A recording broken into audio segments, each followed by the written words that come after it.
Lately, there's been a lot of talk about me creating content related to people who are struggling with the no contact rule, specifically those who basically feel like they've lost all hope during it. So I put together a list of all the different negative thoughts and hope killing consequences that you will most likely experience at one point during the no contact rule. And I wanted to have an honest discussion on each one of these topics.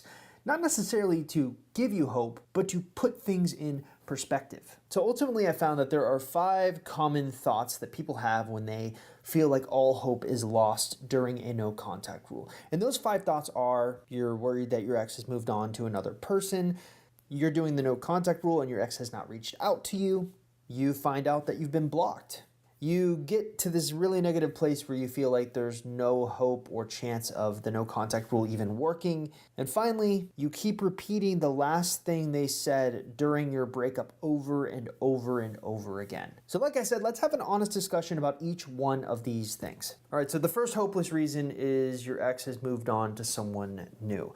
And for many people, this is maybe their worst nightmare. You do the no contact rule with the intention of potentially winning your ex back, only to find out that they've moved on to someone else. Now here's a few interesting factoids for you. Generally speaking, when we find that exes move on to someone else, you can place them into 2 distinct categories.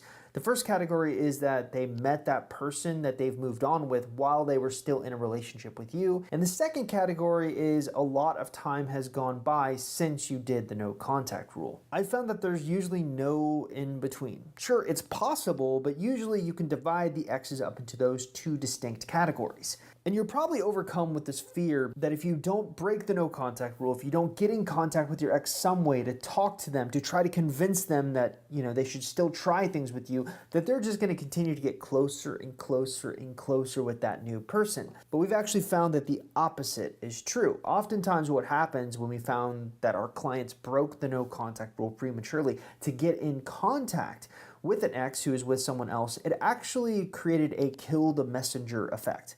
Basically, it united the ex and that new person together against you, painting you as the villain. This is oftentimes why we recommend longer periods of no contact. We want that honeymoon period to come down before you even talk to your ex. There's one other interesting thing that I think is of note in this discussion.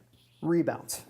What about rebounds? Well, therein lies your small glimmer of hope. According to GitNux, which is maybe not the best resource to cite things, but it is the resource that Google rated above all, so if you want to blame anyone for poor resources in this case, blame Google. 78% of second marriages that are classified as rebound marriages end in divorce. This statistic is a powerful indicator of the fragility of rebound marriages. It shows that the majority of these unions are doomed to fail, and that couples should think twice before entering into a rebound marriage. That statistic is a stark reminder that couples should take the time to heal and reflect before entering into a new relationship. Is it apples to apples? No. It's talking about marriages while we're usually talking about breakups. But it's something. It gives us some insight into how serious your ex is into this new person if they're classified as a rebound. All right, hopeless reason number 2 is that there's been no reach out at all during the no contact rule from your ex. And really, this is a question of entitlement. Here's what the average thought process of someone who comes into our ecosystem for the very first time looks like when they hear about the no contact rule. They first start by hearing about the no contact rule and they think, oh, if I ignore my ex, it will help me win them back. To which they then say, okay, I'm gonna do it. To which they then say, wait, why aren't they texting me? To which they then say, they're supposed to miss me. This isn't working. And then of course they rage quit.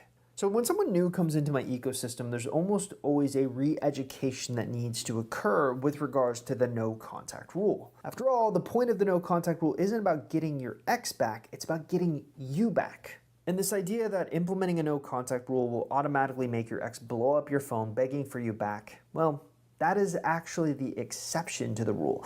Take a look at this poll that I did a couple of years ago, where I asked people in our community, hey, for those of you who have completed a no contact rule, how many of your exes have reached out to you during it? And close to 60 to 65% of recipients said their ex did not reach out to them at all during the no contact rule. Now, our team believes that this is because most of the exes that we're dealing with have avoidant tendencies, and avoidants, when they go through a breakup, they tend to have this separation elation. They're not going to want to reach out to you initially. But don't worry, they don't stay like that. Over time, nostalgia can begin to kick in for the avoidant ex. But here's the point. Wherever you heard or believed that the no contact rule is this be-all, end-all strategy that can make an ex come crawling back and make an ex blow your phone up, well, that's simply not true. Most exes actually don't even reach out to you during the no contact rule. So a lot of your fear around this lost hope of this is not working because my ex didn't contact me is kind of falsely misguided. All right, hopeless reason number 3. You find out that your ex has blocked you. Yeah, this one sucks. I mean, it really sucks. You're doing the no contact rule, you think it's gonna work, and then at some point, because let's be honest, you're stalking their social media profile to see if they're paying attention to you, you realize that you're blocked. You have no way of getting in contact with them after the no contact rule. And this sends you down a downward spiral. You start losing all hope.